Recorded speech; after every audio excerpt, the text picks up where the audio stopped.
Well, I was on like when I was 19 back in like 2017, it was like kind of like a robbery basically that they charged me with, but they gave me probation. Didn't follow through with the probation. It was like a 3-year probation or whatever.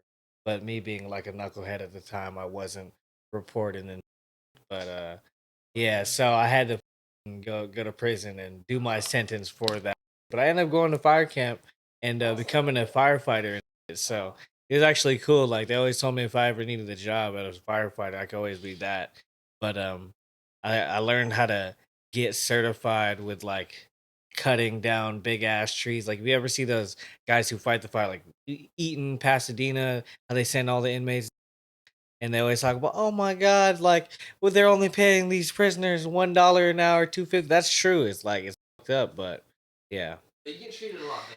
Yeah, you get treated better. You eat better. You got more freedom. They treat you like an adult. Like, you know what I mean. It's not even you go to regular prison. It's Yeah, because I have friends.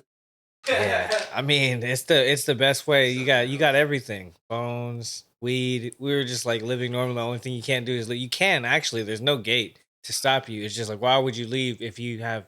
They only let people who have like less than 5 years there, and you ultimately always get those reductions in time. So you get like 5 or like maybe only end up spending 2 to 3 years most at the camp potentially.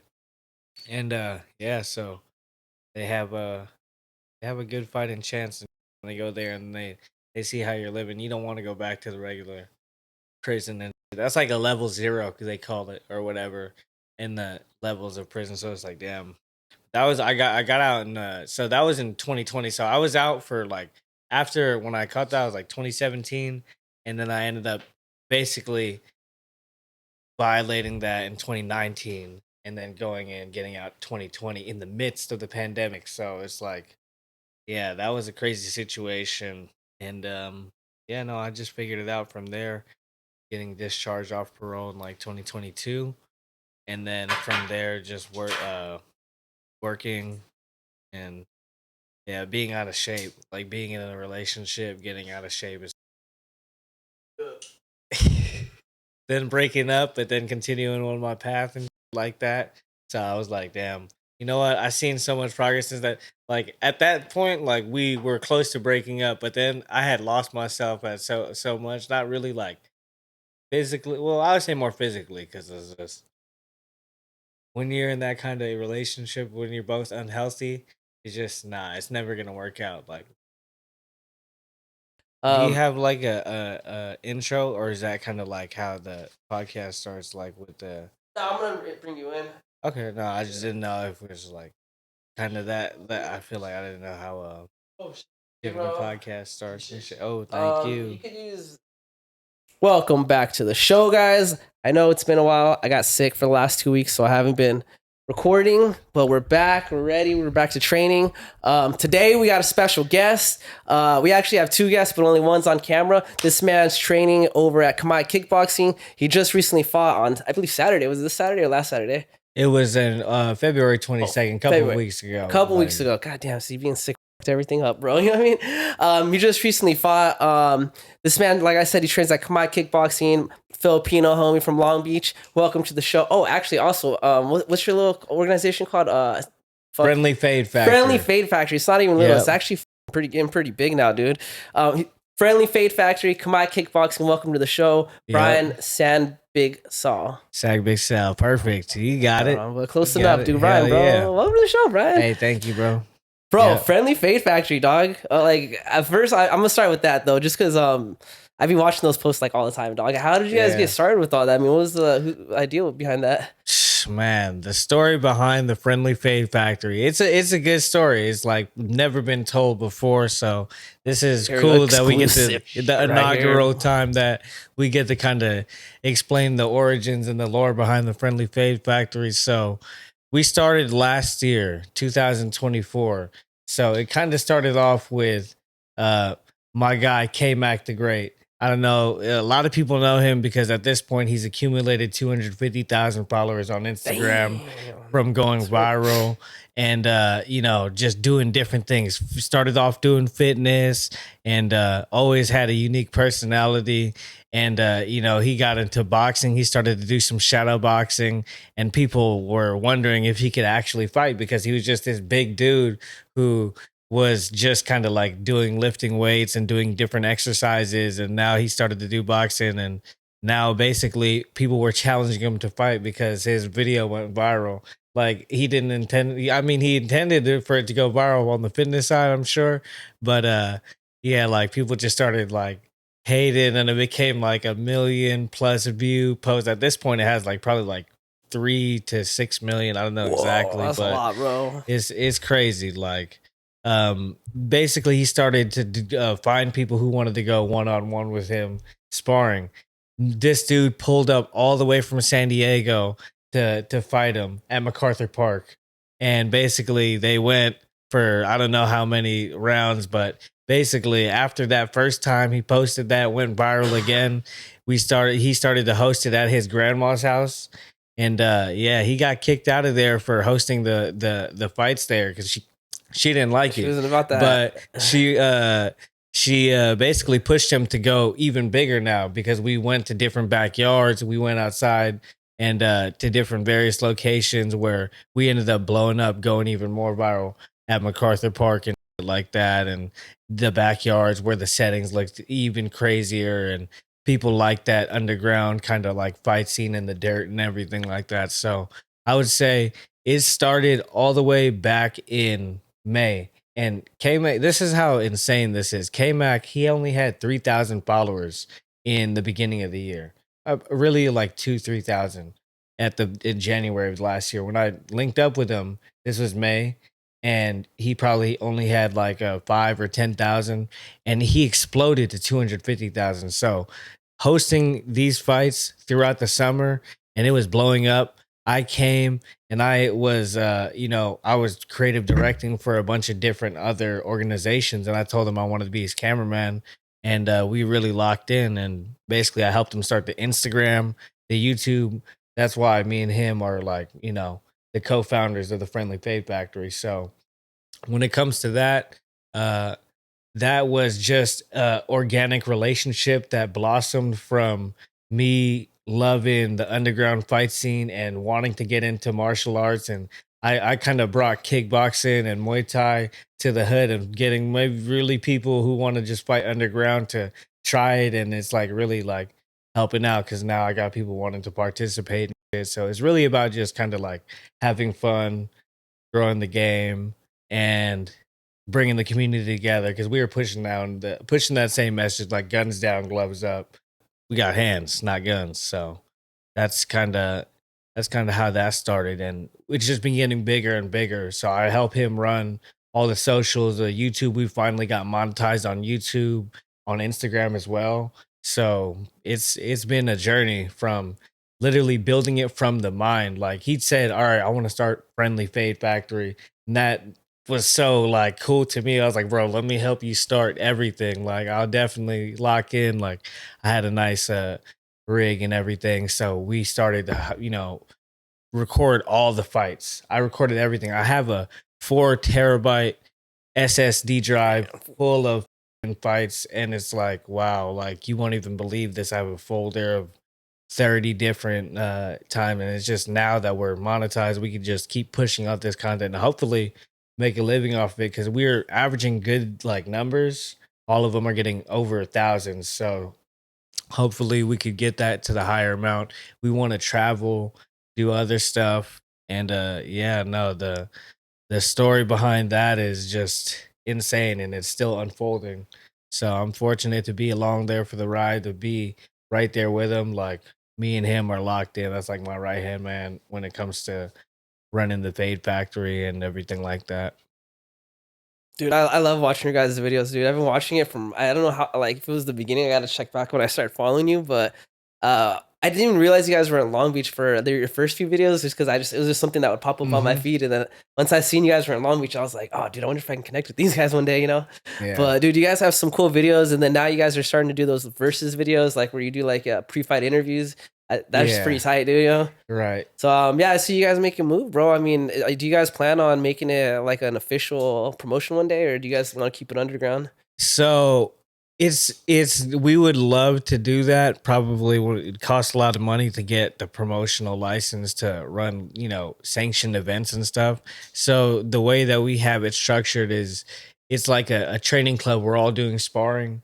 And it's like a PKP kind of. Like it's not like we don't get there's no winners, no losers or whatever. Everybody's just catching a friendly fade. Yeah, that's so it's like I guess there's no there's no laws behind doing what we're doing or whatever. Everybody is just kind of going at the capacity. They wear headgear, 16-ounce gloves at minimum. And headgear is obviously optional to anybody, but we kind of just make sure we give it a safe environment for anybody who's participating, whether they have little to no experience. We pair them up based on that size and everything. So it's kind of always fair. Like I basically do the matchmaking, me and him. We're like, oh, this guy and this guy. So this is like a good fight. Some people don't care. They're like, all right, I'm gonna pick the hardest guy. I don't care if I get knocked out. Give me a challenge. I bet. And it's the best. And it's just like, all right, you go with him. He doesn't care if he gets knocked out. I make sure you get the most angles on this fight. yeah. It's like, all right, for sure. Bet. Let's go. Man, I don't know. It's just getting better and better because now we have more people getting into the equation, helping us out with other different things. But so far, it's just been us two kind of really putting it together. So we want to go. We don't want to go official on that end. What we are going official with is our nonprofit.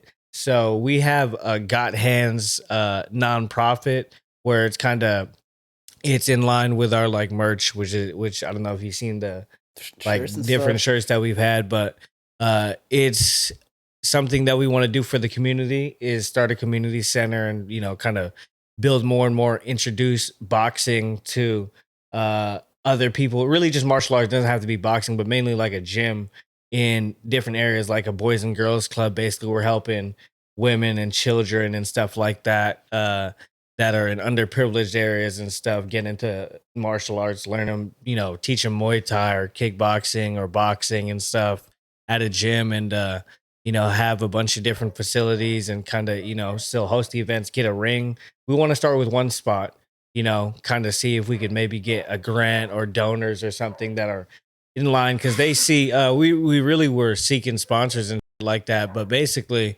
we want to go official on that end where we have already. So we're a nonprofit now and we could have members and accept donations that are partially tax write-offs and stuff like that. So it's cool. Like we're trying to expand and learn more about that. We're on our own. We don't have like a bunch of team around us, so we're kind of just learning as we go.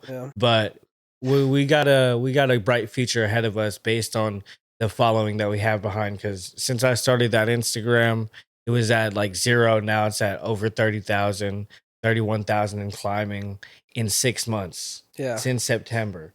So it's really like big to me. October is really when I really fully put my foot on the gas pedal, but that at the same time, YouTube too. So in that amount of time, we got monetized on YouTube, and now we're starting to see some numbers, starting with cents, but hoping to turn into dollars and thousands. That's how it usually starts, baby. You're on the right track. Yeah, I would say stay away from the big promotions. Not that I don't think you guys could do it, but I just think that you're providing like a really niche thing for the community. You know what I mean? Right. If you become like a legit promotion, it's like no longer like this thing that you see that the youth, because it's like for your promotion, you don't have to have any fight experience. Yeah.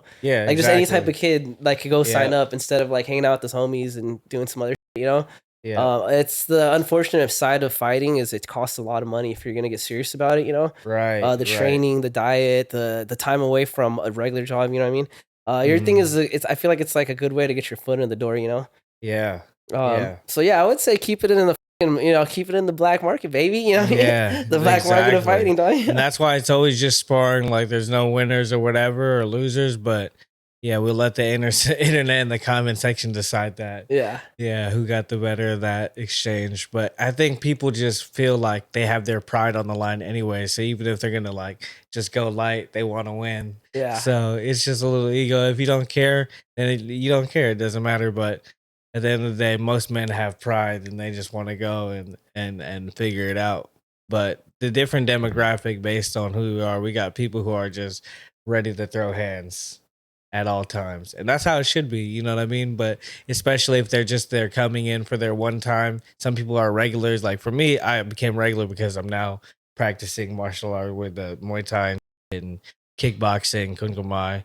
So yeah, I definitely encourage more and more people to at least I encourage all men to like put themselves out there. I don't care if you have experience or not, just to fight one time, at least see where you're at, and hopefully that pushes you to get a little bit of training, and then have fun. Let that be just something that you have under your belt if it's not something that you change your life for. So that really helped me. So that's why I continue to push that, and it all aligned because I started this journey in that December, January, and that's when I linked up with K-Mac in like May and June.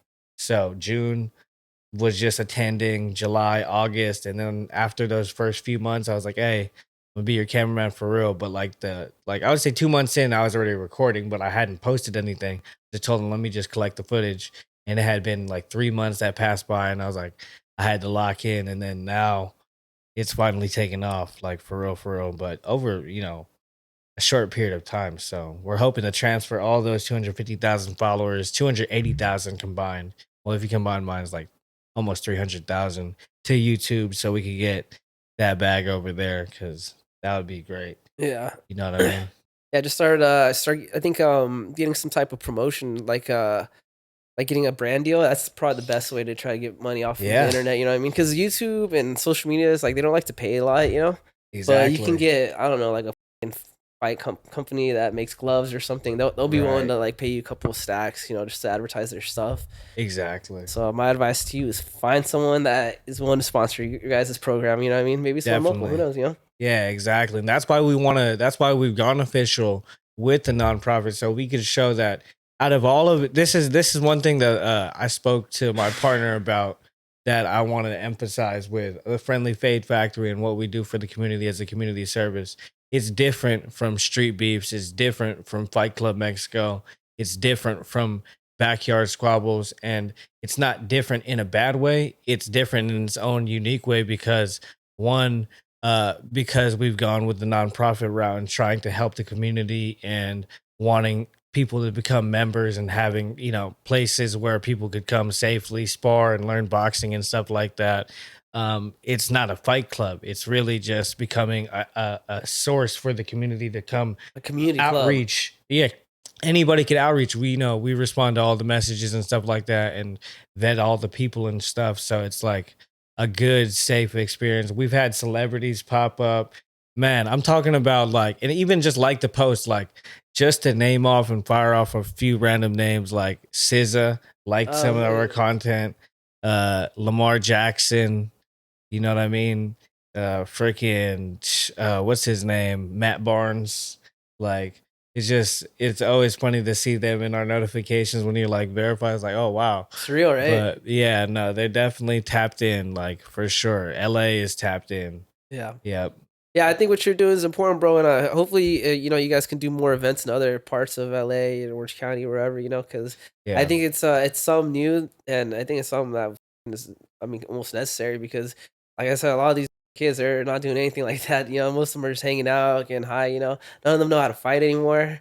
Yeah. You know what I mean? Like, And now everybody wants to shoot guns and stuff. exactly, yeah. So even from a young age. So it's like crazy. You This definitely, goddamn rap music, dog. yeah, I mean, that's what we need to. Saluting the youth, man. Yeah, no, it's cool, dude. It's cool.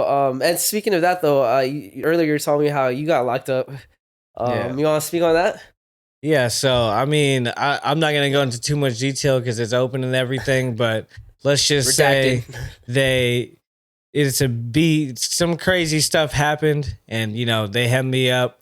Right now, everything is pending, so I'm not gonna go into too much detail about it, like the current stuff, but like other stuff, like I'm down to go through. Like, Yeah. But if, you spoke on how the case is still pending, and hopefully a judge sees what you're doing for the Yeah. community. And I'm not sure how he's gonna respond. He might think it's violent. I don't know. But hopefully he responds Yeah. positively.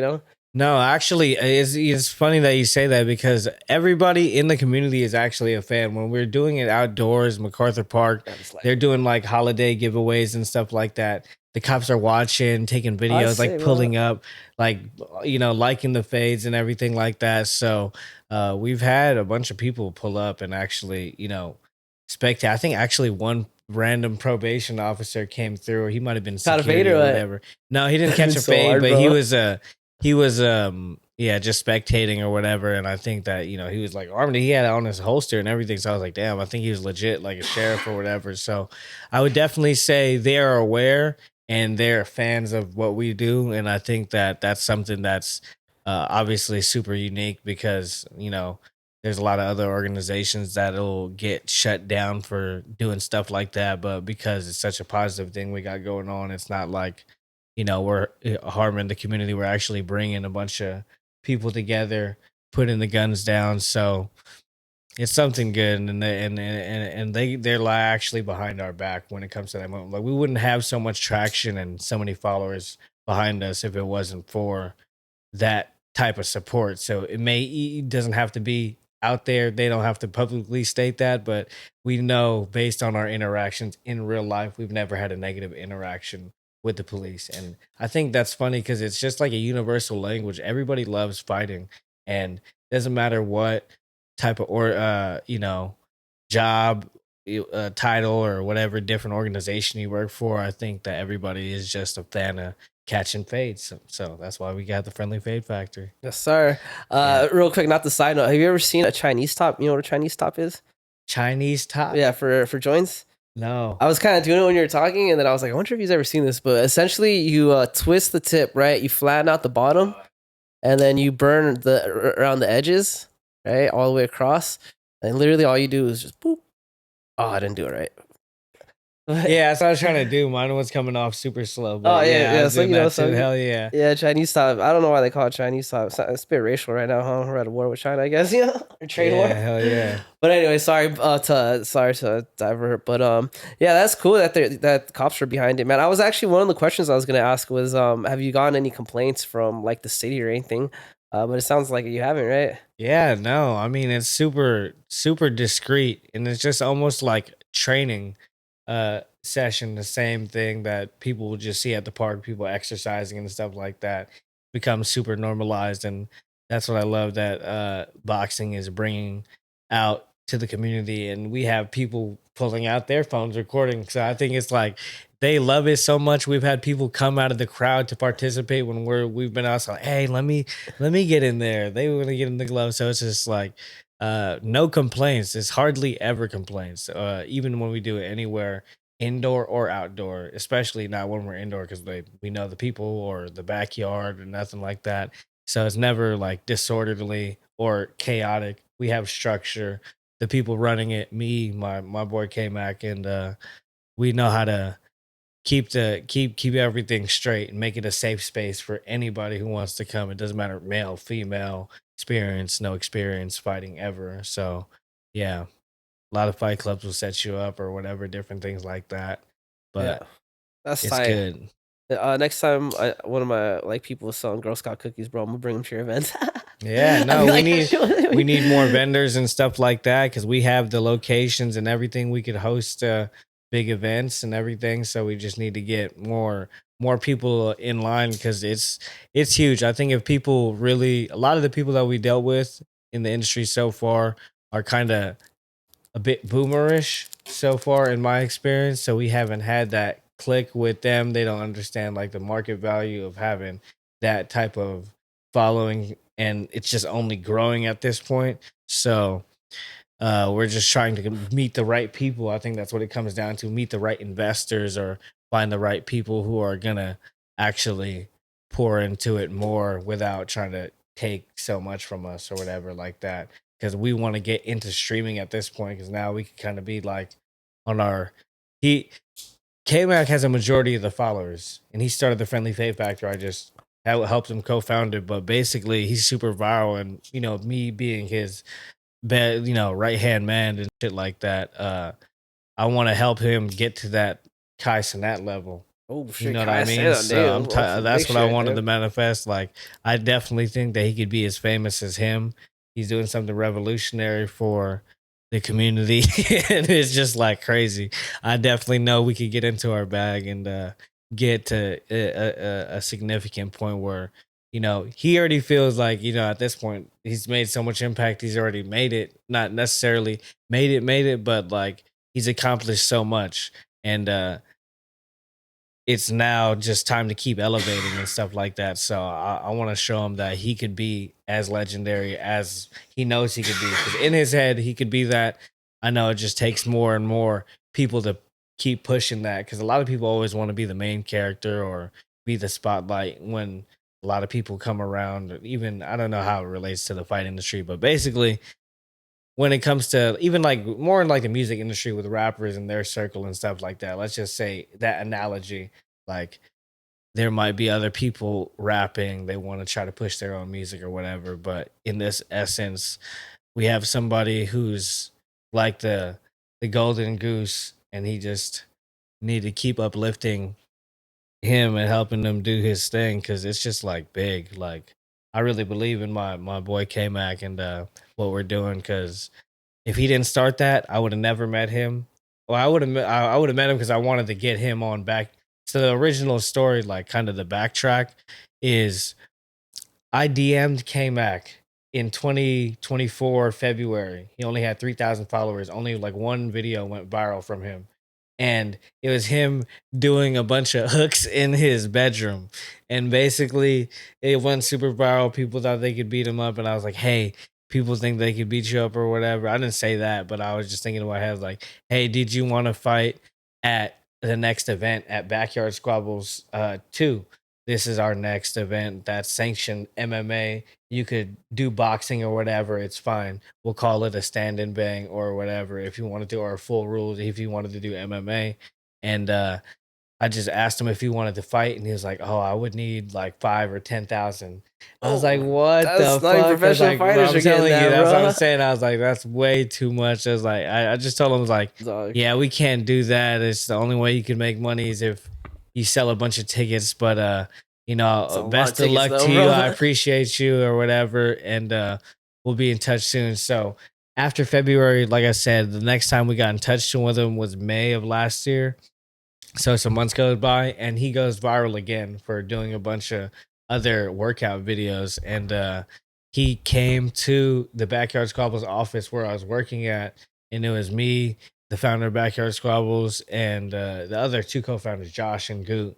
And we were all sitting there in a meeting, three of us and him. And he came and was like, all right, how can we do an event together? And he thought about, doing some sparring. So we used the facilities to host a sparring for like 1 or 2 times and ultimately moved to one of the other co-founders backyard, do it, went there, and it went even more viral.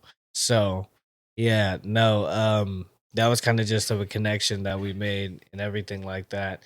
And we just kept going because yeah, June when we really started to do the Fade Factory and stuff like that. But I forgot what was the question. I was faded. I don't know, man. I'm faded too now. Yeah. I don't know, bro. But I got another question though. Yeah. So basically, Friendly Fade Factory was kind of like an offshoot of Backyard Squabbles. No, it's not like that. It's There's just like that some connection though, so right? I was working. I'm still working with the two founders of Backyard Squabbles. I'm their kind of like you could say their creative director. I upload everything to the YouTube and stuff, and did all the thumbnails and titles and help do all the main cam stuff during the day of the production or for the events. So main cam editor. I do the pre-fight interviews, post-fight interviews, so I'm doing everything over there. I'm basically their camera person. That's how it started.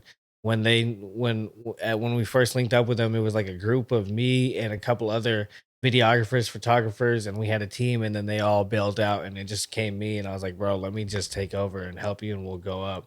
And yeah, we've done a bunch of different videos. It's like, yeah, you should check that out. Like on YouTube, the Friendly Fade Factory and Backyard Squabbles. Like, I wouldn't say, so my bad, to backtrack and answer your question, it's not an offset of that. It's just I wanted to meet him be a fighter. He didn't want to do it. He came back around. He had more followers at the time, but the owners of, founders of Backyard Squabbles, they were like, no, we're not trying to do an event right now. So I just told him, it's like, all right, well, you should keep doing your event, keep it underground, and I'll be your, videographer. Because he met him, and that was the role that I was playing there. So he kind of knew me as the camera guy already. So I was like, all right, bet I'm gonna be somebody who could do it for him potentially. But at first, I wasn't really taking that seriously. I was just going there to fight and bringing the camera, recording a little bit casually. And then I was like, all right, Lo, there's something here. Yeah. Like, we definitely need to monetize this and get it going. And yeah, that's kind of where it all took off. So you would like show up, fight, and then record at the same time? Yeah, exactly. Who was recording while you were fighting? You just give it to a random person or what? No, so either sometimes they wouldn't. That's why I would never get a bunch of videos of myself, because I would I'd be the main one. So but hard, bro. It was for the content. I would just put it on a tripod and be like, fuck yeah, it. Exactly. Sometimes I'd hand it to a couple different people, but there's never anybody I would trust. Like, I use a cinema lens, so it's like you had a manual focus. So I was like, really on that level. I had a nice rig. It's probably expensive camera right there, bro. No, what are you using, a area or what? I had a Sony A7 III.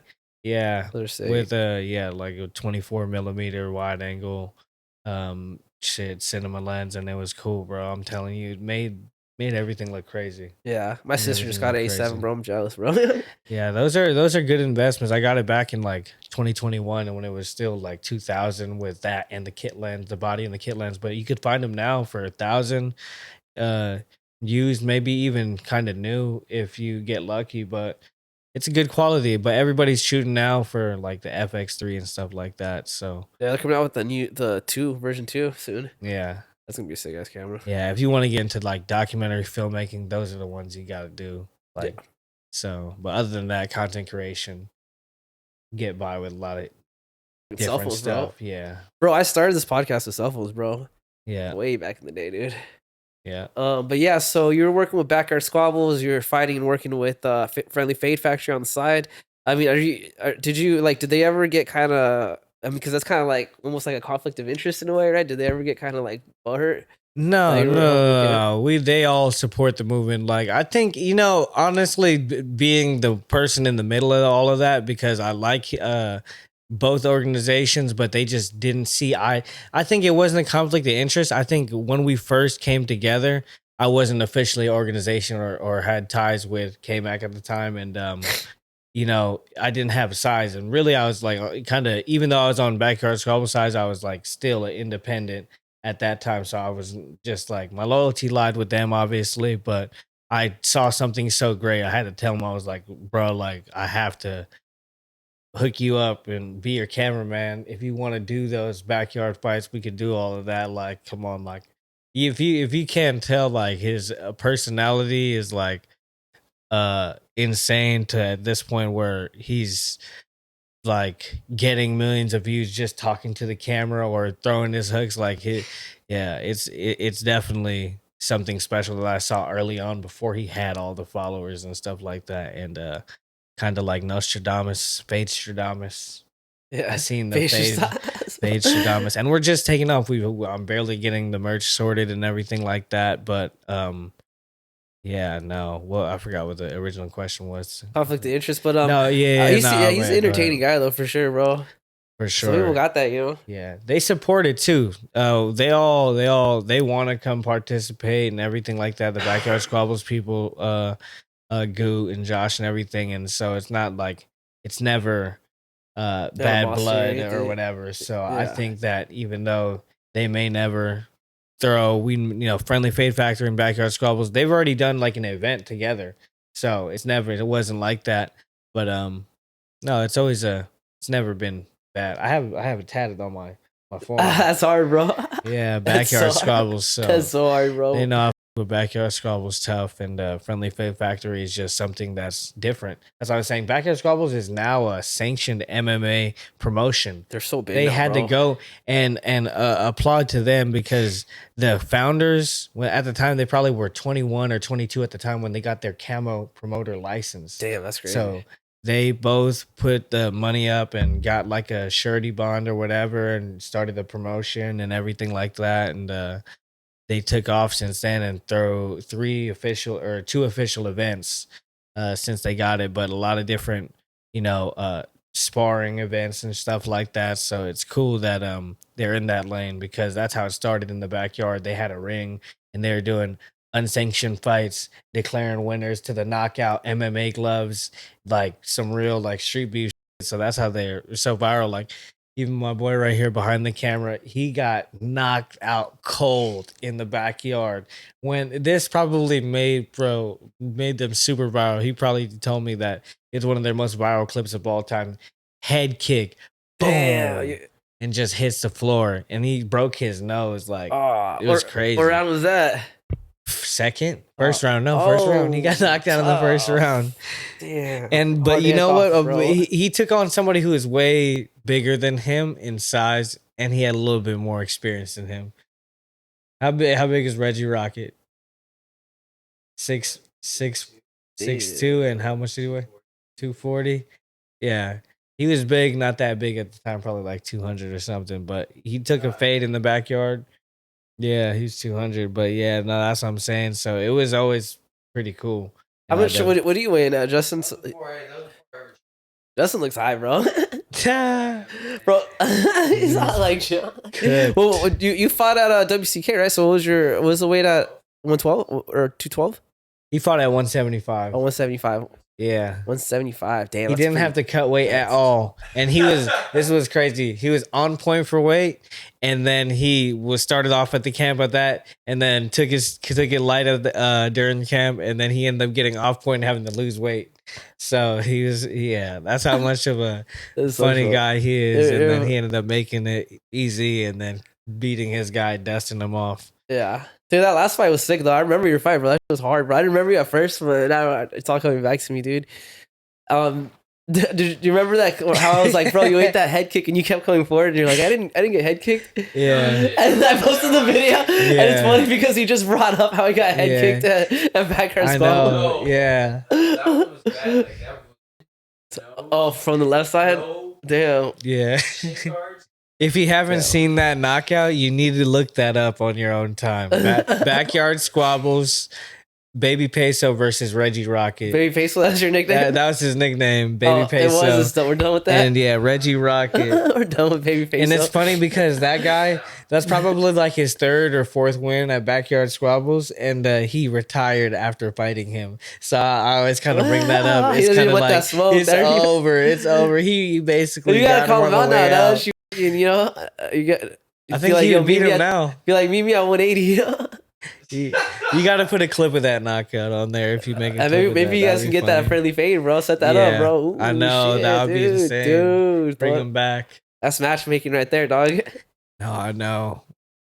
It's cool. That's one thing about it. Like, even I have, talked to the matchmaker at WCK, Hung, and been at his gym and stuff like that.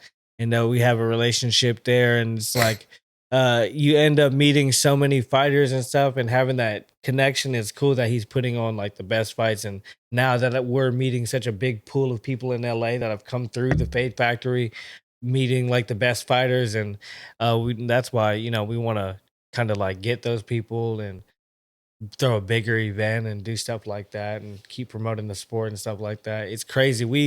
We've done so many different things from outside of boxing, like bringing kickboxing and Muay Thai to the hood, and we threw a Taekwondo fight. Whoa. Did you see that? No, I didn't see that one. Okay, so there's a Mexican guy. His name is OG. And Jose Melendez. Yeah, you guys got to find this guy. He's the most funniest guy ever on Instagram. And he does Taekwondo in LA. And my bad for laughing, but basically it's actually pretty funny because he's I don't want to put his business out there, but I'll do a little bit. because he's told me he doesn't care.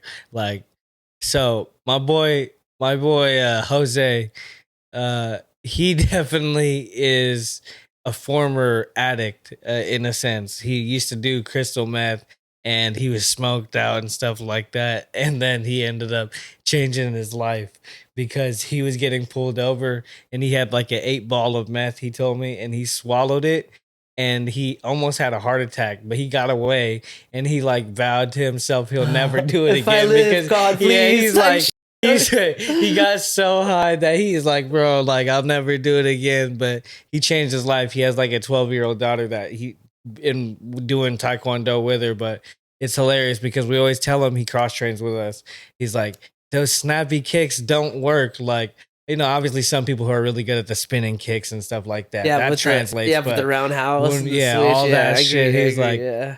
and he's like, no, that's what I like to do. So we'll fight, and he likes to do his taekwondo, and I'll use Muay Thai, and he just always leaves the gym bruised up and everything. So it's hilarious. He has heart. He's like 41 years old, and he's a beast. And I definitely think he's a good role model for anybody out there because he's a second black belt, the second Dan black belt Yeah, in damn, it's taekwondo time, bro. at his gym. He passed all the tests and everything. So I think it's something good that we're doing for the community, even older people you can see, like, for not say 40's old. Take that back when I'm 40, but I'm almost 40 shit, right bro. now I'll say at 41, but he used to be smoked out. It's different. So his age, he looks like he's 50. He looks like he's 50. So it's like, damn. Yeah. He's got that meth aging, bro. Yeah, exactly. He's But born he's your healthy now. That's all that matters. He's Yeah. like he's in there, not really healthy. He still is fat. Like he needs to lose weight. He has like a gut.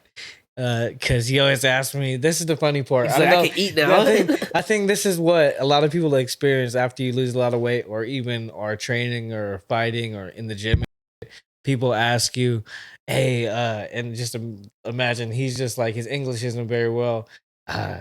What's the best way? Like he's asking me like strictly business. So tell me, what's the best way to lose weight? Cause man, I don't want to be on a straight diet. Like he even puts it on his story, like his healthy meal, and he says straight diet. It doesn't say strict diet.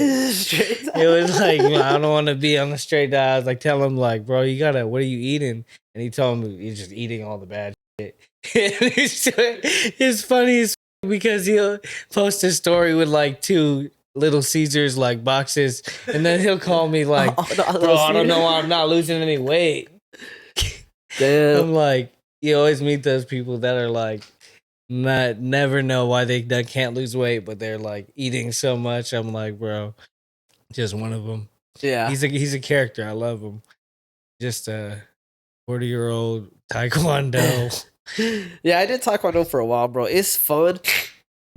It's fun, bro, but there's a lot of shit that's not usable, bro. The snapping kicks for sure, you know?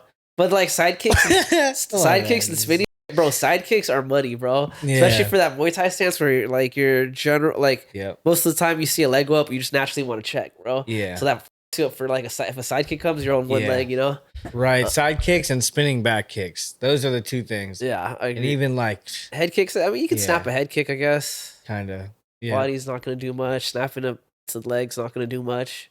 The spinning heel kicks to the head. Yeah, like if you throw that as sparring or what? Nah, that'd be so gnarly. That would be so gnarly. No, I don't do that. Does your homie throw him as sparring or what? Nah, nobody like that. That's kind of like a dick move to do that. But I definitely. Once or twice. Yeah, that's cool, bro. That's cool. So I mean, when's the next event for Friendly Fade? So we try to keep it not necessarily like scheduled routinely because we're trying to now like move into like level up, do some bigger stuff, kind of organize a maybe even bigger events. So that way we could kind of bring the community together and get some more vendors and sponsorships and taco show trucks that where we're you moving at and stuff like that. So can't say exactly when the next one will be, but we'll be, posting all the time. And all we have to do is, that's the great thing about having the active followers on Instagram, like 200,000, 300,000 people that are always that will post. And then all we have to do is just see, tell everybody where we're at. So we don't always necessarily need to be on a schedule, and we could just hit people up. We have such a big like amount of people that have come to the Fade Factory that always want to come back, or new people inquiring like, bro, how do I catch a fade? How do I catch a fade? My DMs are flooded right now. Like I could go through all the requests and it's like, damn, like I'm trying to sign up. But it's funny because a lot of them are like, oh, I'm from New Jersey. I'm in North Carolina. I'm in New York. I'm in Come out to Florida. Cali, bro. Like, bro, that's I why wanna I play, want to. dog. That's why I want. Well, we've had people come from Texas. We've had people come from Georgia. We've had people like literally. There's this one crash out named Draco. Yeah, and we did a whole video on him, and he came fresh out of rehab to fight and squabble up, and he did his thing, and then That's hard though. I respect that. I respect and that. then he left, and then went relapsed, and then went back to rehab, and then came back after being fresh out of rehab, wearing the rehab shirt, and caught more fades, like 3 more fades. It was crazy. Yeah. So I mean, we always just want to support somebody, even if they're probably not his fault that he's well, it's his fault that he's 1,000% his fault, but like, you know, it happens. Yeah, it happens. So it doesn't mean we don't have to like him. He's like mentally ill. I think that's the part that I'm saying. It's like, yeah, it's a choice that he does the drugs and shit, but it's like at a certain point when somebody with mental illness with no support, like they can't do anything. Yeah, exactly. It's like a special ed person with no helper. Yeah. Exactly. Yeah, well, I mean, hopefully you guys can inspire him to train and stuff. We have. He actually got he took a boxing match recently, like an underground one, but settling some sort of conflict that he had with another guy named Donnie, and yeah, he got beat up kind of bad, so he had a wake up call, but he's gonna get there. He's really loves boxing, and there's a clip of him like going crazy, like how much he loves boxing. Like he doesn't care if he's bloodied up or anything. Like he don't care if he dies. Basically, that's what he said. Sign the contract, bro. This is boxing. This ain't no little pussy. The kid, like he's like, yeah, no, he was going off like, yeah. Yeah, that's tight. That's tight, dude. Yeah. Well, next time we have an event, I'll try to make it out to it. So hopefully soon. You know what I mean? Let me know, dog. Speaking of, you spoke about Hung earlier though, bro. Dude, that guy is so knowledgeable, bro, and he's super friendly, dog. Like, if you get the opportunity to pick his brain, bro, ask him some questions, bro. That fool will drop some knowledge, dude. You know, he's a chill guy. Yeah, hell yeah. When I went to the open workout for WCK, I got to get in the ring with him, move around, and then do a little work with everybody else. Michael Claycomb, who's fighting on the next card, and then kind of just move around with Evan Bolton and Cameron Spencer over there. So really good. Bro. Yeah, getting my ass kicked a little bit. We were being nice and everything because we're just a couple weeks out for the fight and stuff, a week out for the fight at that point. And yeah, no, it was good. It was good. Like I really, he told me that I was looking pretty decent out there, so keep going with it. And I definitely just want to hold that up and know that my training is doing its thing. So I'm gonna put my best foot forward, and yeah, it's cool. With Hung, we had a good relationship, and I see he's like a beast. Seeing how he's competed before, and then seeing how he's moving in the ring when I'm finally like in there with him, yeah, he's a different animal. Yeah, no, he's a savage, and he only has sight in one of his eyes, bro. To even catch pads is like the depth perception, bro. You know what I mean? That's a skill in itself, bro. You know? Yeah, you would never know. You would never know if you fought him. Yeah, dude. Yeah, he's a savage, bro. He can do that. That he's blooded in, man. If you hear his stories on like who he used to train with, he ran with that Can't Stop Crazy crew, all that shit, bro. Like, Yeah. He's one of Colin Oyama. He came from his gym. Yeah. So Rampage and all of them. I seen a lot of the throwbacks that he posts and stuff. I was like, damn, he was crazy, huh? Badass, like for sure. I know he's like small too, bro. You wouldn't even know. You know what I mean? Yeah. Yeah. That fool's a little G too. He grew up in Westminster. He's like. We have that short connection because I'm like maybe like an inch taller than him, inch and a half, 2 inches. Right? So I'm like maybe like 5'6", 5'7", probably like 5'4", 5'5", and I'm like right next to him. I was like, all right, we're the same. Like he showed me some moves at the open workout. I was like, yep, this is. We got short people stuff right here, bro. Short people stuff right here. Like it's the sauce. That's the sauce. Hey, that's 1,000% facts, bro. One thing, one thing, if you never really trained before, one thing you don't realize is how important it is to find a gym with people that are similar in size and a coach who's similar in size. You know, Right. like it's like for you to go train at a gym where it's all heavyweights. It's like a lot of stuff your coach is gonna be training is not gonna be applicable to, you know, because most of the time he's gonna be like, you know, can try to find that big shot, you know. But the smaller cards, it's all about like volume. You know what I mean? Right. But yeah, a little tidbit. Yeah, man, that's cool. That's cool. How old are you, bro? 27. 27? Okay. Be 28 this year, but I'm holding on to that because after a while, I was like, wanted to always be older. And now I'm like, all right, nah, let's slow that down. But I'm 27 right now. I'm cool. Happy to be my age. Don't want to be any older or younger. I'm, you know, that's where I'm at. 30s right there, dog. I'm 34, bro. I feel old now. Nah, that's not old. They're hitting your peak. I thought that by this age I'd be like done with getting tattoos and I'd have like a big ass house. Yeah.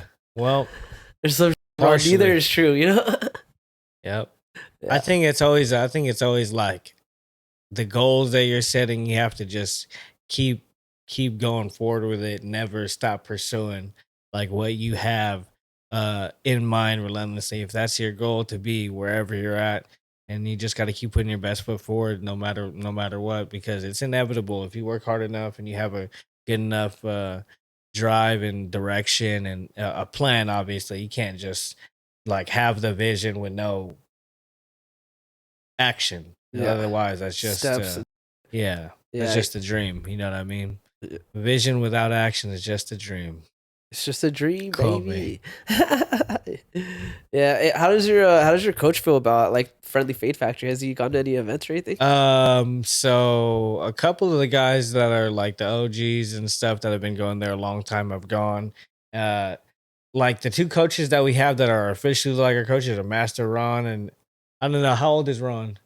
He's like 60, so he's like old. He's never popped up to an event. He's just not like that. And our other coach, Master Omri, who's the legend, he's like in his 80s, so he's never popped out. But damn, 60 and 80. You said like, 60 and 80, right? Yeah, so those are your head coach. Yeah. Holy it's crazy, bro. And they still hold pads. That's my next question. He's like 89 holding pads. I think. I don't know. Crazy. Yeah, he's still a beast. Like pop. Like he's going to the events, like speaking and stuff. So he has a crazy warrior spirit. I don't think that he'll live a long time or whatever. Knock on wood type. So he's those are our two head coaches and stuff. So to put it down that perspective, they don't really know about like the internet, right? they're not even hip to the internet. And actually, I've told them about it, showed them videos, they like it. They're like, "Oh wow, you did good! Like you fucking them up for sure." Yeah. And not to say put it like crazy like that, but they enjoy that same thing because it's kind of just like, all right, sparring and stuff. We tell them it's not like sanctioned fights and stuff like that, but we're doing our thing and they like it that we're using and practicing and doing good, because only two people that really train out of the gym and go there is more people have come, but it's just me and my boy over here. He went viral for his name being Juan Strickland, but he goes by he was fools. I mean, he looked like Sean Strickland with his haircut at the time and the way his beard was looking. Yeah. So we called him Juan Strickland and it went viral. And what was I saying? That was funny as before that. You were just talking about how only a few people gone to Fade Factory. Yeah. So we were only two of us were going over there. So that's what I say. Like, out of the people that were showing the videos, just me and Justin are showing it to like my guy Ron. Ron he's still pretty hip with the times. He can look stuff up on YouTube, and he's not like completely out of. He barely knows how to use Instagram, but he'll use Facebook. Uh-huh. He's that age. I don't know. There's a category. He's like, there's a cutoff. Like they only know how to use Facebook. He's like, this is where they barely know how to use Instagram. That's like the boomer. No, he did. No way. So okay, he knows how to send reels. He's figuring it out, bro. He's figuring it out. He's like a slow learning AI. Go on, bro. Kid, just machine learning when it comes to like teaching people over the age of 50 how to use technology. Yeah. So, yeah. I'm glad that I think our generation is gonna raise that threshold. Hopefully, we'll hopefully know how to use the most current technology till we turn 100. Now, I don't know like, because let's say 50, 60. Like, are we gonna be completely out of the loop? I think we're gonna get to a time right now where people are gonna put like metal, like bionic, Yeah. No, I'm not down for that. I'm not gonna do What that. do you mean, like the Neuralink type thing? I think it's gonna go past that. Damn, they're gonna control our thoughts or bodies, or that's why I never want to get like a fully EV car because they could do like they could shut your car down or take it over. Yeah. So I'm like, damn, if the police get into a pursuit or whatever, not saying I'll run from the police, but let's just say Sorry, prepared for that. that's just one of the main reasons that let's say if it's a robbery though, they had like an EMP or something or some sort of, they hack the technology to do that. It becomes more mainstream where they know that how to do that, disable cars and stuff. You would never do that with something that's a gas powered car. I think they can though. I think they still can, even though it's gas. They can hack a gas powered car. Yeah, because it's still all and under shut the it down. ECU. Yeah, that's true. Yeah. If they do an EM, like if it was EMP for no, real, well, they had that journalist dude that was he basically died because the brakes on his Mercedes failed. Damn. But then I don't know if it was the CIA or someone had said that it was it was like another agency. It was like some Middle Eastern country had done like an assassination on him because he had done a story on some like general in the Middle East, and this fool ended up getting fired because of it, because he was like talking to the president or something, but he didn't know this fool was going to publish all that. Yeah. Anyway, but they said that the CIA said that they think they did it because they hacked this fucking car. It was a brand new Mercedes. It was 2012 at the time or something, and they were able to control the brakes off that. So I'm just saying it can be done, bro. But it doesn't even matter because in the future, it's not even going to be that. You're going to have computer shit in your brain, in your arms, bro. No. You're going to fuck up, bro. You're just not going to I feel like you're going to microchip babies. They're going to, they're going to microchip babies, bro. I don't know. Bro, you're going to have a bad thought of something illegal and a warning sign is going to come up in your brain or something, bro. It's going to tell you, arrest you from thinking bad. That's like that. I don't know. It was maybe like a few years ago when I learned about the social credit score in China. Yeah. It's gonna be that times 1,000. But then get this, bro. Let's say your parents, bro.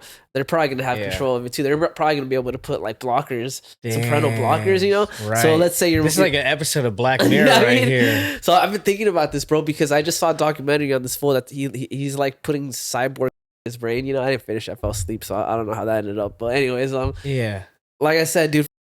And your parents, bro, if they're like, let's say they're Mormons, they're gonna make it so you can't have sex, you can't, you know what I mean, look at chicks, those certain or Scientologists, even worse. Yeah, I don't know. Are they worse, bro? I think a Scientologist is probably worse than Mormons for sure. In terms of how they make you live, it's definitely like a cult. I'll send you some videos. They're gonna be like, you'll see what. Not like there's not super deep explanations, but they're just people just kind of just like trying to get themselves into the more Scientologist church, and they're trying to inquire, and they're like super secretive. Yeah, they don't let you join. You can't join. Yeah, you have it's to be just invited. Like weird. Like so it's kind of at that point where some people were trying to infiltrate, and some of them infiltrated, and it's like some YouTubers. So it's not like they were trying to do it as a way of like an expose. So it's kind of cool to see that. And I would definitely say that they have some. I don't want to get kidnapped by the Scientologist, but hopefully they're not a mob and they take me out. But they definitely are crazy. They have some wild beliefs. So some different vloggers have gone through and tried to see what that's all about, and it's definitely eye opening to say that like. I never thought it was like that. I thought it was just any other religion, but they're secretive. Yeah. So that's worse than, it's like a cult. Like compared to the Mormon church is more friendly. Yeah, Mormons are way more friendly. I think out of all the religious people, Mormons are the only ones that haven't started wars, right? I guess they're the only ones that never went to war, bro. That's crazy. It's also one of the newer ones, but I mean, I guess Scientology technically hasn't started a war either, but Mormons are just nicer, bro, just in general. My homie married a chick that was Mormon. She was because she converted out of it, I want to start a religion called Fadianity. You just get faded or what? Or throw hands no, you just catch fades. Yeah, like church. Like a fight religion. I'm sure there's some in like some weird country. But Scientology, bro, I know that they have this thing called like the Sea Orgs. You know the Sea Orgs? Yeah. And for people that don't know, it's basically like what was the guy's name that invented John Smith? That's the dude from Mormons, right? Yeah. Not William Randolph. What was the name of the dude that Scientology. Anyways, Will Ron Hubbard. L. Ron Hubbard. L. Ron Hubbard. L. Ron Hubbard believed like a flood event was gonna happen again, right? Yeah. So this fool basically like bought a boat, like a big ass boat to live on, like a yacht, and he had like 12 females move in with him, and like he pulled them from their families when they were like I think like 12 or something. So like you'd always be like bringing these females in, like he basically like let's say you're a Scientologist, they would just tell you like, hey, we want your daughter, you know, and the families would willingly give her up, bro. That was it. She'd be removed from the family forever, bro. This is actual thing. It's crazy. Anyway, so these Sea Orgs, the whole point was to live on this boat. So if the flood does happen, they can repopulate like the world. But anyways, they basically would get married to like higher ranking Scientology members, right? So it was like he would have this female with them. Let's say she got to like 18, 19, whatever. He would be like, oh, like to a rich Scientologist that donated a lot of money. He'd be like, oh, you made it up to the final level, bro. You know, you're still single, so we're gonna give you a Sea Org. You know, that's that what was that actor's name that married Tom Cruise. Tom Cruise. He was married to a Sea Org, bro. Dang. Yeah, dude. Yeah, no. In this one YouTube video, they're explaining that like once they get indoctrinated or whatever into it, they go through this kind of like a brainwashing phase, and they teach them, and like the origins are like we're all spirits from like extraterrestrial beings, and then we're getting into a human host or whatever. Yeah, there's photons everywhere. Yeah, we're just kind of like embodying this human thing. We're a spirit from outer space, and we're just in this as vessel. The body, like we're humans on Earth. This is just a vessel that we're in, and basically it goes deeper into it. I don't know, but we're kind of figuring it out. They believe that everything good or bad that happens to us is kind of just like from other spirits or whatever, and it just goes deeper, like down the rabbit hole. Really culty, crazy shit. Culty, crazy. Yeah, I think they think we came from another planet because something had happened, resources or something, and they found Earth, and supposedly we were all frozen. They drove into a volcano to melt us, and then we basically our ancestors got released and took over like humans or whatever, right? So, anyways, they tell you got to get like a cleansing, and you got to pay for this cleansing. You got to do it like once a month or some shit. What the fuck? And yeah, I don't remember what they call it, but they give you like these 2 sticks you gotta hold, whatever. They're supposed to clean you, but it's supposed to remove your body from, I think they call them photons or phantoms or something. And it's just like because you're not from this land, it's like there's these things that are like hurting you, that are native to here, and so we're cleaning that out of our system. Yeah, it's so crazy because I'm just like, well, then how come people that don't do that, how come they're not dead? Yeah, you know what I mean? Yeah. Anyways, but the whole point of it is you pay for this, and you got to do it every so often. So it's just constant money for the church to make. There's other weird shit too, where they're talking about like they make members buy like thousands of books, and then they make them donate it back to the church. Just to basically, it's just ways for the church to keep like making money. You know what I mean? So they'll make you buy like a pallet of Bibles, and then donate it to the church. So you're buying the Bibles from the church to give back to the church, bro. Yeah. Anyways, it gets crazy. They're all crazy in their own way. I don't know how we got sidetracked into this, but I just saw that. I forgot too. I don't know. I just saw the movie Heretic last night or a few nights ago. Have you seen that movie? Heretic? No. It's like a scary movie where this dude's like, it's like he's a theology major, and he basically is trying to murder these 2 Mormons. What? Yeah. It's a horror movie that he's trying to murder 2 Mormons. Yeah, like he's debating them like about religion, and there's some stuff that is pretty truthful in there. Like when they knew him, or he just targeting them. Nah, he like hit him up saying that he wanted to convert to Mormonism, or what do they call it now? Latter-day Saints is a new word for it, right? This is in the theaters right now. I don't know. I just saw it online, so it's probably might be in theaters. I just pirated it. What was it called? Heretic. I'll send it to you. Heretic. Okay. It's interesting, bro. And he like towards the end of the movie, he brings up like the similarities between like God and like these Egyptian gods and all that shit. Yeah. I don't know. I'm not a theology major. I don't know how truthful it is, but it convinced me. Yeah. It's all pretty fascinating. So you grew up in Long Beach? Yeah, born and raised in Long Beach. I like Long Beach, dude. I thought about moving there a few years ago. I'm not gonna lie. I got the best like city pool out of all of the places I could have been born. Oh, for sure, dude. Long Beach is the best. And I don't say that with bias. I say that truly because it is the dead center of LA and OC. Yeah. So you get a blend of that kind of just more, so you get a little bit inner city suburb feel depending on what neighborhood or you live in. But at the same time, you get exposed to it, so you're not blind to all these different issues, and you can kind of like be aware of it and learn how to deal with it at a young age with the homelessness and the crackheads and like that. So that's just one aspect, but Long Beach is cool. Like I think to this day is one of the best places that you can live because you don't have to deal with as worse as the problems are in LA with like Skid Row and different stuff like that and the parking and everything. Well, parking is bad here in Long Beach, but Parking so bad in Long Beach, yeah, bro. so But not as bad as like yeah, downtown or something. yeah, downtown and just that you're dealing with the traffic and stuff, how long it takes to go a mile, but it's smack dab in the middle and everything like that. So yeah, I've lived, bounced around a little bit after, I graduated when I was working different jobs in OC, Santa Ana, Irvine, and stuff like that. So, working at call centers and stuff. So, it was funny. I did move around and I've kind of like got to see it's truly better in Long Beach than anywhere else to live because Orange County, you're too far out the way, not too far to go back and forth to LA all the time, but It's just an yeah, annoying being in drive. LA is just too much like Yeah. noise at the same time. Yeah, I like Orange County because of how the space you get from everything, and you can park, bro. There's always parking. But LA is definitely funner. There's a lot more shit to do. I just I just got back from I was like in Valencia. Is it Valencia or something? Bro, it's like like I think Orange County's the suburbs, but over there it's like in the hills. Yeah, So it's like, dude, that there's like nothing out there. Yeah, what you think about the LA push pop? smooth. I like it. This is my favorite strain right now at my work.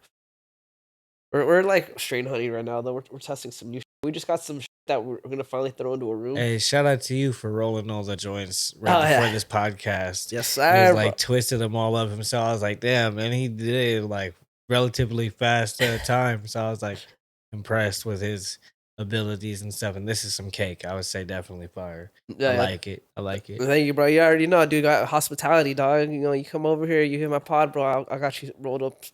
Got you some weeds rolled up. I That's don't know. one thing too that I was trying to give to people because I got a good deal on some weed. So I Saw was like, that. you know what? I was gonna give back to people who are supporting me, getting a ticket to my next fight. So it's still out there. I don't know if this pod will drop before or after, but I was giving everybody a deal, still giving them a deal. They get a free eighth and a t-shirt when they get a ticket. So shout out to everybody who's supporting and did support or will support and is still supporting. So yeah, no, I appreciate all the people who freaking because the community that we've built off of the Friendly Fade Factory are true like bonds that we have with these people. It's not like they're fans to us or whatever. They're like actually true parts of the community, people that I look at like brothers and sisters and stuff like that. So it's like cool to meet people that are, into fighting and like that because outside of people who have never seen a gym before or afraid to go to the gym, maybe they can't even afford a membership, or somebody who like a single mom or whatever like that, like that's just trying it out, like it's something that that it's exposing them to something that they'll never otherwise be exposed to. Yeah, So yeah.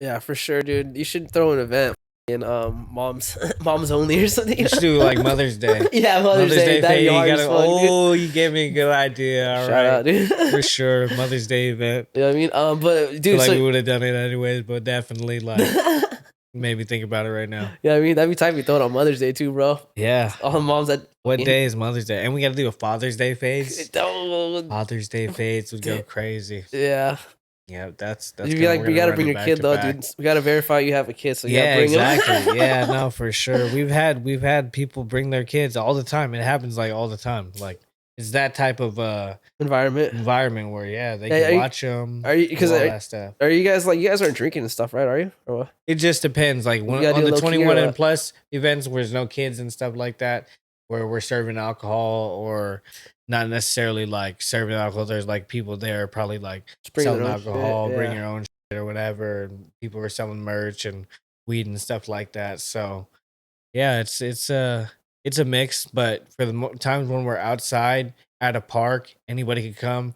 I don't know if you saw if you look on the story right now, there's a baby that was like watching the fights as they were going on and like people having a picnic a bunch of people. Like, yeah, so I would say definitely like yeah, everybody is welcome when we do those type of public events like that, because that's about bringing the community together. And we Yeah. see that when we do it in Long Beach here, it's like Signal Hill, the Hilltop Park. Everybody loves to come there for the sunset. I don't know It's a if you've been sick to park. that park. It's Yeah, an it's a sick ass amazing, park. I love that beautiful park. view. And we'll probably generate 100 comments on the videos. This is dope. Where is this at? I love the view. Yeah. Other than the fade, this is an amazing, beautiful It's a good place. park. And it's just like, yeah, this is, and then people will comment like, this is like a level on Street Fighter or Tekken. I'm like, damn, what is this new map that we've unlocked? And it's like, yeah, we have a very interactive comment section, so I love it. I love it. That's a sick park. John Jones commented on our video. No way. We did a backyard fight where this boxer, I won't say his name because he's actually a USA boxer. Well, you can find the video. It was just a spar. So that's why it doesn't matter. Like, they basically caught a little friendly fade.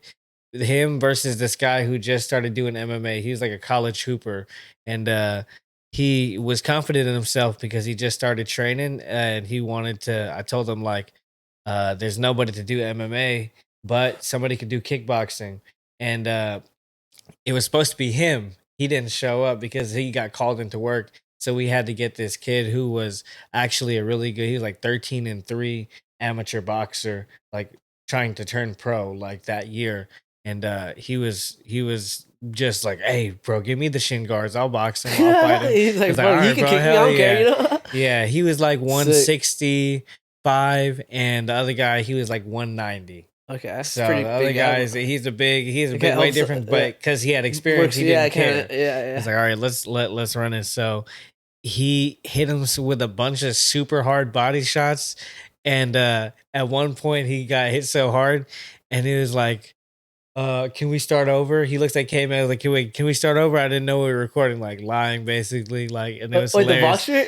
Yeah. Ah. No, not the boxer. The Oh, the other other guy, dude. Oh, the other okay. dude who has just started training Gotcha. MMA and thought he had hands, and it was hilarious. So John Jones commented like eyes and shit, like looking like, yeah, it was hilarious because That's so funny. that one went super viral. That's cool. And I don't want to take 100% credit, but I'll basically say I will take credit basically that I brought kickboxing to people and Muay Thai to people who otherwise would never experience that type of. They've never gotten shin guards and they'll never do it otherwise if it were given to them.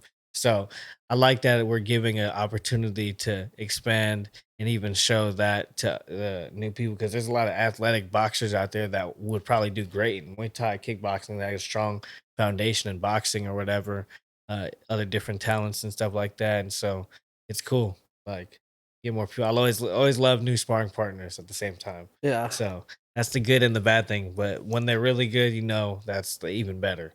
So iron sharpens iron, but always love to get new people in the game. Yeah. Does everyone show up in their gym gear and stuff? No, you'd be surprised. I would say like 80-90% of the people are regular people. Oh, really? Even They're if they just- train at a gym, But it's not they like not do they're it. casuals or something. Yeah, there'll probably be like a small percentage, like less than 5% of people will ever show up in their gear or whatever. But it's just like casual wear. Some people will bring their tie shirts or whatever. Or yeah, I experienced that before. I was like, oh yeah, he's wearing his tie shorts. It's like he definitely wants to do kickboxing, so I'll pull out my shin guards and ask him. And Yeah. he's ran into that before. And Sick. yeah, no, catching fades with random people is the best part, Yeah. because I definitely had way less hands before I started this. And you could do this at a gym and go to other gyms and spar with other people, but doing it the way I did on the internet, getting clout, like the first time I ever went super viral, and it probably has like 4.7 million views right now, 4.6 million views on my Instagram. I'm wearing a suit fighting this cholo looking guy, but he's just an R&B singer. The homie, his name is Genesis One. But basically he looks like a tatted up cholo dude with his shirt off, and I'm over there wearing like a church outfit. I have like a blue plaid button down and like slacks that you would wear at the office, and like slippers on. But I was like boxing him and I was piecing him up, and I ended up dropping him. But it has like 70,000 likes and stuff. Like, Hurricane Chris commented on there. Like a bunch of different like random people have seen that, or like they'll and it's caused people to like recognize me in public off of that like little bit of different videos. And not only that one, there's other bigger ones too, but that's like probably the biggest one, and that was since July of last year. So it's just trying to like go up off of that and keep the ball rolling, the momentum rolling. Started the page because I never thought people were commenting, yeah, he stood on business, he's like strictly business, and I was like, oh, that's a hard ass nickname, I'm gonna call myself strictly business. That'll be a good. I didn't give it to myself at that point. It was just like people were calling me he's strictly business. Yep, that's like that was crazy. So I was like, yep, there's a bunch of funny comments too, a bunch of funny ass comments, like when your insurance sends a rep out or whatever, yeah, or something, or when you asked a McDonald's manager for extra sauce, and it was just I looked like a McDonald's manager. So Yeah. that was funny, bro. I'm not gonna lie, and yeah, I love to. Now I kind of just utilize that as like I want to be legit fighting at the same time, but using my platform to try to like maybe even get into the celebrity boxing. It's exposure, bro. That's what it Maybe comes down to, bro. You know what I mean? do like some influencer Muay Thai, even though there's no money in Muay Thai like that. Like That'd be do like so a card. tight. I want to do That'd be something so like tight, that. bro. Yeah. Like bring it more mainstream, because Speed. I Show Speed was doing Muay Thai. He went to Cambodia, did Kung Mai, and he went to the gyms and shit. Like so.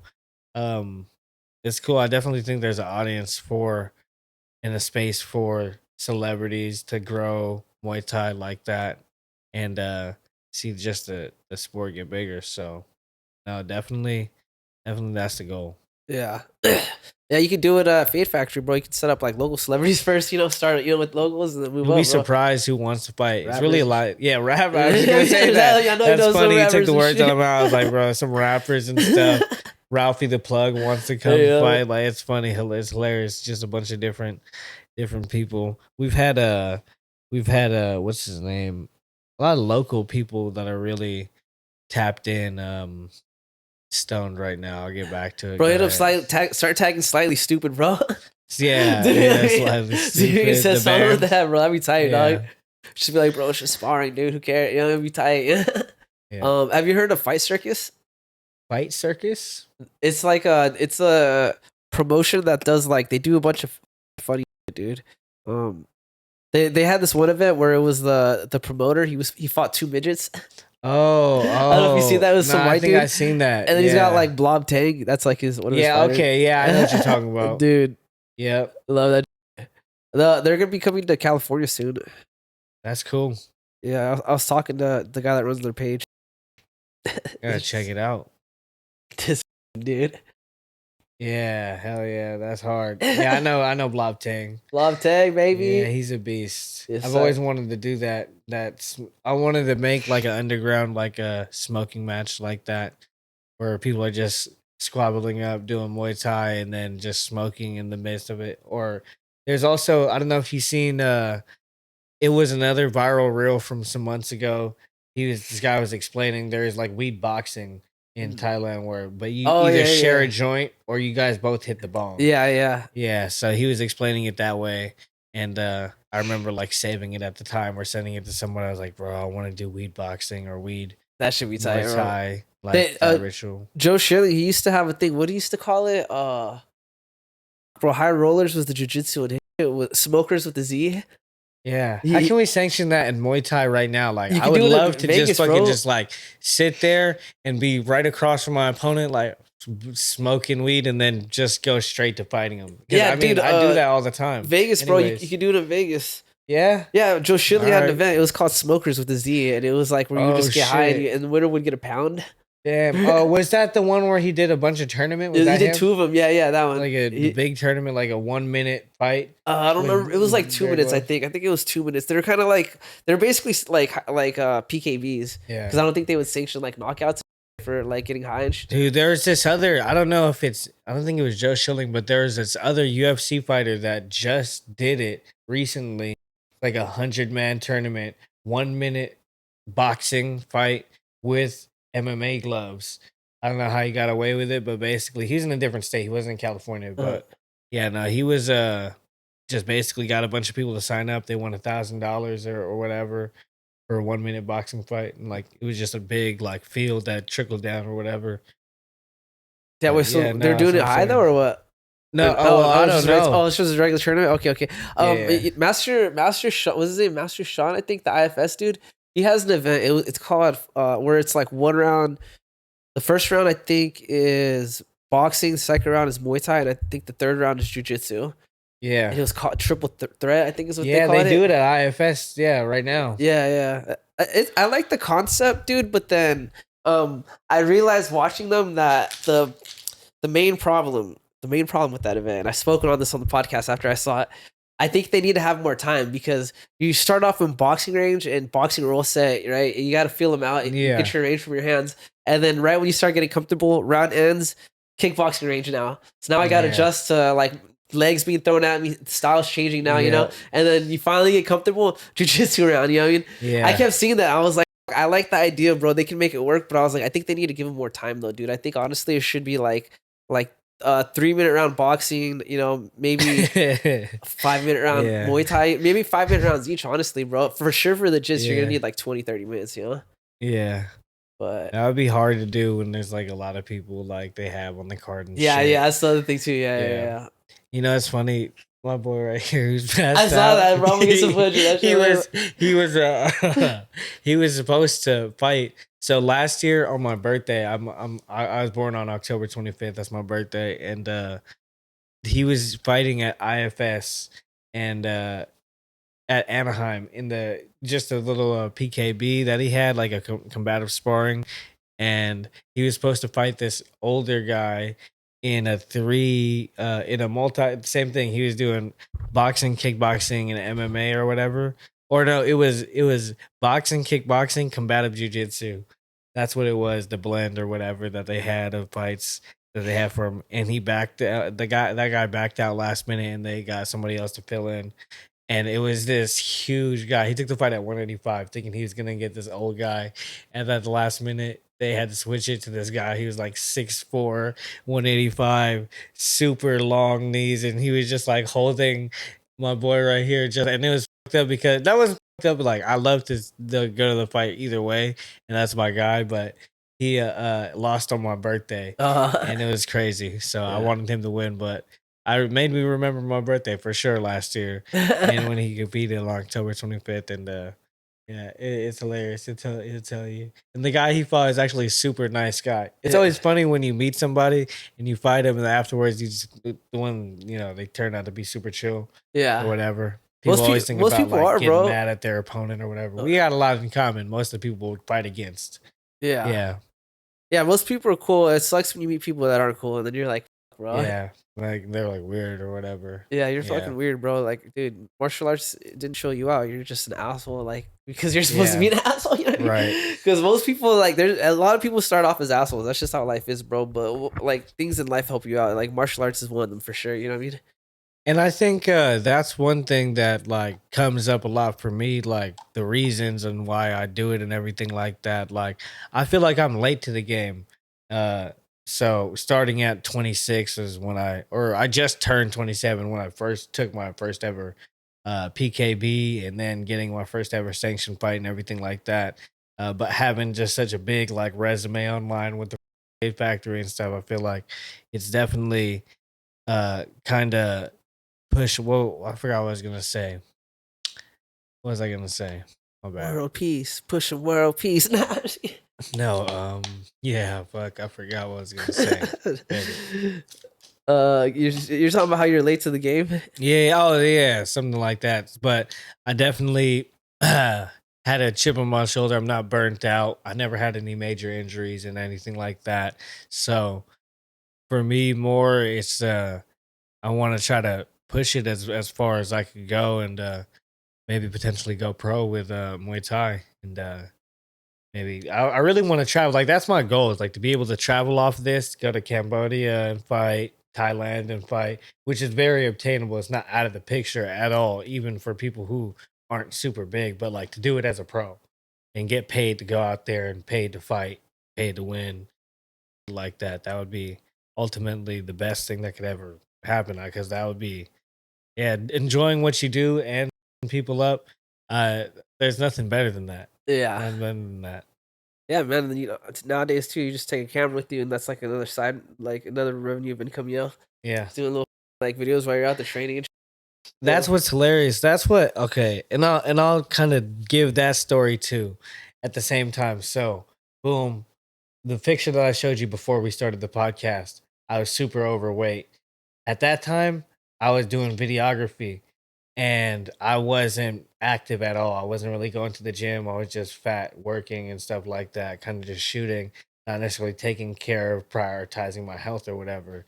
And um I started to shoot for the gym Hardworks and I met well, I'll start off with this. So I was shooting different brands, right? At the time. And I linked up with the weed brand that needed some content and I basically became their strategist, creative director, how I wanted to kind of help promote the brand, become bigger because they were from the Bay Area. They're trying to break into the LA scene. I was like, all right, we got to kind of just get better content. So I hired an editor, got better videos made, shot it myself, sent the footage out, created more marketing tactics, started to do promotions with different people that were local, that were big. So I started to meet fighters and I came across Evan Bolton, LBC kickboxer, shout out funny Evan on my Bolton. on my explore page, and yeah, I was like, I wanted to do a sponsorship, so I told him, I gave him the logo to put on his shorts. And basically paid him to be like, hey, shout out to David Cannabis for sponsoring me. You know, they got the best cannabis or whatever. Come hit them up if you need it or whatever. So it was actually pretty hilarious that and you know, it ended up being a really successful like collab. Like he got a lot of likes or whatever. And it was just basically just like all you gotta do is like, oh, I gave away free tickets. That's what it was. So I bought 2 tickets from him, and then I gave away those 2 free tickets and had him do like, oh, all you gotta do is follow the cannabis page or whatever. And I was doing content. And I was like, oh, let me meet him now after he fights. But what was crazy was his only pro loss. It happened right after I sponsored him. He got knocked out. It was insane. And I was like messaging him like, bro, don't quit. Don't worry. And now see, when I first started, it's kind of cringe now. Yeah. Looking back, I was like, oh, but I was just genuinely a fan. Stuff. He was like, it's just a bad day at the office. Yeah, he's like, don't even trip. Like, it is what it is. And he was like kind of laughing. I was like, it's crazy how everybody was like, are you okay for a minute? Because it was just, he hadn't lost like that or whatever in a minute. But it was just, you know, it was just kind of in crazy fashion getting KO'd and stuff. Yeah. But was that your first time? Yeah, that was my first time. I was like, bro, I was like super stoked. I was like, damn, I even though he lost, that was epic. Yeah. We sponsored this guy and he goes off, he's wearing the pants and stuff. And I was like, the next fight doesn't matter. We'll do it. And I told him, I was like, hey, bro, like, that's crazy that you lost in your next fight. I want to film a documentary for you. So it's on my other Instagram, the Touchdown Films one, where I did a whole 3-part docuseries leading up to his next fight where he got a teep to the face knockout. Sick. So it was like a crazy ass fight that he beat some Cambodian fighter named Preston Soroy. And he was like a high ranking, like 147 pounder. Yeah, I think that's how he got was that how he got his world title? That's how he got the world title. Yeah, I think that was he beat him. Yeah. Yeah, so that was like a huge match, and it looked crazy. He clipped him with just a front kick, and he just went to the floor. Like, did you see that? Yeah. So, no, I recorded that, and it's like long ass legs too, bro. Yeah, like, so dude. That inspired me. I was like, damn, this dude. He told me his story, how he like just kind of just came to the gym after he got out of high school, and he just wanted to learn how to fight, but he always wanted to learn how to fight. And I feel like that clicked with me too, because like I always played a lot of fighting games and shit. Like I always wanted to learn how to fight. And then I'd see it translate to see my whole, you know, body transform, get better technique and stuff like that. And then have that reassured with the Friendly Fade Factory doing the PKB. That once I did my first PKB, that taught me that like really took a lot of nerves off me. I was like, okay, against another trained opponent who's for real, like I could actually compete. So let me take it further and then do a full contact, because I got long story short, in my first ever PKB at Royal Combat, I got banned or disqualified for like pushing my guy back, but he ended up getting pushed into the judges' table and knocked over like trophies and like that in the match. It was in the third round, so I was winning. I was beating him. Like What? So it they was really just. like. But how'd you get disqualified though? So he said that was too aggressive, and like he gave me too many warnings to like not do that. But he felt like it was like I don't know. One of the judges got offended or something like that. That I like pushed him into the judges table, and the full video is on the Instagram and shit. But you got to check it out. Like that was my first time ever. I ended up getting gassing out in the second round, but I was trying my hardest, and I think I did. Fairly good for my first ever time even trying that. And it's hard because I feel like, I'm already late to the game, and they wanted me to fight these PKBs where I have to hold back on the head power. So I don't really know really where I'm at. And it's became more of a cardio thing. And no, I'm kind of happy that I went through that my first performance, and it gave me the confidence to know that I could hang in there. And even though I didn't win, I got disqualified, like doesn't count as a loss for me. Like it was really just a lesson. Obviously, all losses are lessons, but didn't win. But it was a cool little experience. But no, I definitely know that I took the right route, because had I just jumped into it, then I wouldn't got experience. I'm adding like a level to my game every single time that I compete or whatever. I feel like I'm learning more and more at this time, just soaking it in as much game. And I have a lot of good people that help me out at the gym.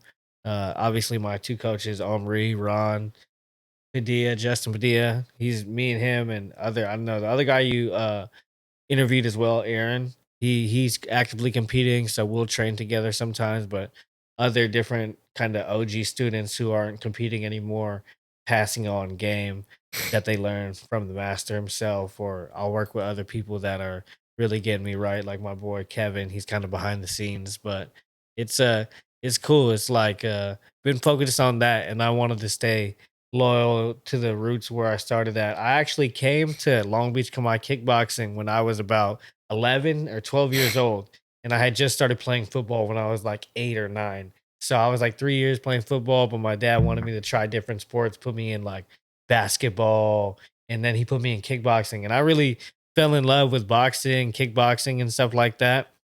And I wanted to stay in there, but he made me like pick a choice at the time. He just kind of wanted me to try it if I wanted to go that route versus not doing both at the same time. So I was like, went back and I chose to play football, because as a kid, you're like, what, 11 years old, you want to play on a team or whatever. You don't care about doing a martial art or pushing yourself, because it was hard at the same time, but I did it because I was like, I liked it. And yeah, no, I wanted to come back there. It's always an interest of mine to come back there. So as an adult, I was like, let me pick it back up. And yeah, I definitely wanted to do that. So I ended up going back to the gym where I first ever went to. And I haven't switched any gyms. Like I'll visit other gyms to get some good training, cross sparring and stuff like that. But yeah, I wanted to bring a W to the gym the first time ever competing, and I think it's cool to experience that, and I want to keep going because we have a long lineage of champions that in our gym. We're fun fact, but our gym is the oldest kickboxing gym in Long Beach, and started in like 84, 1979, something along those lines. Is like a gang diversion program, and Well, that's cool. yeah, a bunch of gang members or wanting to get out of the streets and learn fighting and like that. So he gave him a place to do that, and it only blossomed from there. 17 amateur champions later, one professional champion as well in MMA. Uh, Here we are, and currently there's no active fighters that have won any champions, and since our guy did in like 2017. So I want to say, I want to reestablish a new culture in there. Me, my boy Justin over here, he's definitely, we're standing on business, and right now the gym is on a 3 fight win streak, and hope to keep that alive, 4 fight win streak. Yes, sir. All right. Well, Yeah. I'm down to end on that, dude. Hell yeah, fuck yeah, let's do it. So you wanna link your socials, link whatever you got going on. Yeah, hell yeah. Hey, if you want to follow me, you can go ahead and drop a follow at I'm Strictly Business on Instagram. Give a follow to my other ats over here at the Friendly Fade Factory, and support the movement. Got hands, not guns. guns down, gloves up. You already know what's going on. Yes, sir. Yes, sir. All right, everyone.